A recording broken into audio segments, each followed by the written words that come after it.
I've made it my life's mission to come up with the best playoff format possible. And there's a lot of things you have to figure out. But I came up with some criterias to go along with the playoff format, and I think it's going to work out really, really well.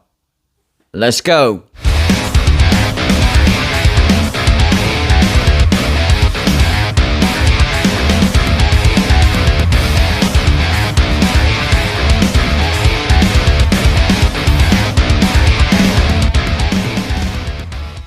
What's going on, everybody? It's me again, Golden Blue Dude, and if you haven't already, go ahead and hit that like and subscribe button. I do college football videos every single day, so even if you don't like this one, you might find one that you will like. Don't forget, guys, Golden Blue Dude does have a sponsor now. It's called Tri-State Wood Sketch, so go check out his website at www.tristatewoodsketch.com. He does great stuff like that. You can send him a picture and he'll put it on wood and it looks amazing. And by the way, he's running a promo right now. If you mention that Golden Blue Dude sent you, he'll take 20% off. Coming up with a playoff format that works and has minimal flaws is really difficult, but I think I've done it. Let's face it, the current format is not working. I know Alabama is Alabama and they probably would have won any playoff format you could think of. I get that. But the parity in the playoffs is not very good right now. And I think there's more teams that are deserving of the playoffs than just the top 4 in the playoff committee's opinion. So this is what I came up with. The first thing is I'm going to go with the 10-team playoff format. I don't think it's too much, but it is considerably more teams than what we have now. 10 is 6 more teams than 4. That's a big gap, but it's not too big. So here's what we're looking at. The 1 seed would get a double bye, so there is still a lot of incentive to get that number 1 spot. Behind that, you have the 2, 3, and 4 seeds. They get a single bye,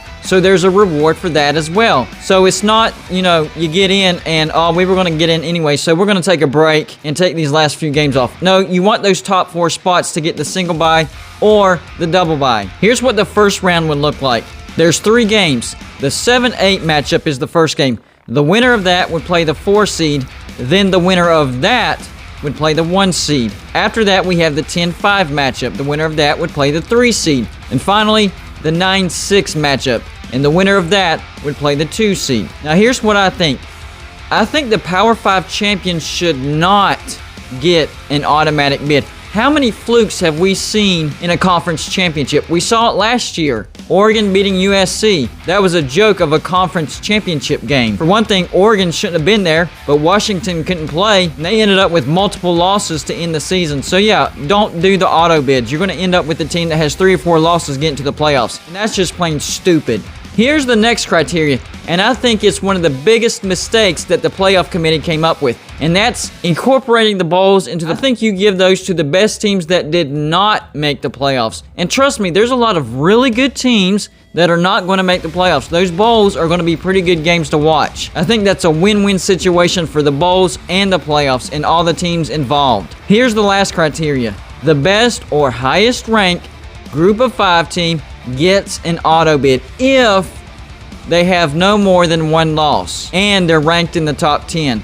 You don't want to see a 2-loss, Cincinnati, UCF, Boise State, whatever, not ranked in the top 10, make it to the playoffs. That's just stupid. But the situation like last year where Cincinnati went undefeated and they were ranked in the top 10, that's a team that would get the automatic bid into the playoffs. I don't know what seed that would carry, but they would definitely be into the playoffs. I think there's a lot of upside to this scenario and very minimal downside. Not a lot of downside I can think of this other than, go to Blue Dude.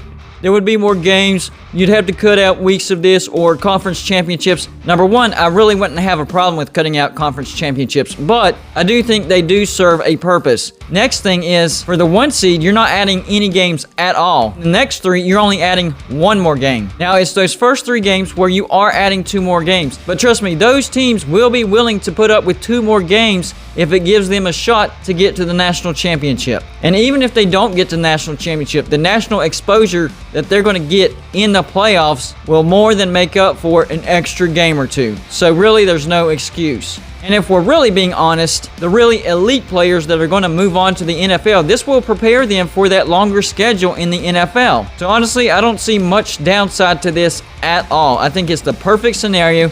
I think if you add more teams than that, that's when it could get a little muddy. This is not basketball, people. This is football. I think 12 could work, but really, I really like this 10-team playoff format, especially with that 1 seed getting the double bye. So that gives them extra incentive to finish the best in the nation. Hey, you get a double bye when you get to the playoffs, so that's a big incentive. And then the next 3 seeds, a single bye. So yeah, I like it. Let me know what you guys think.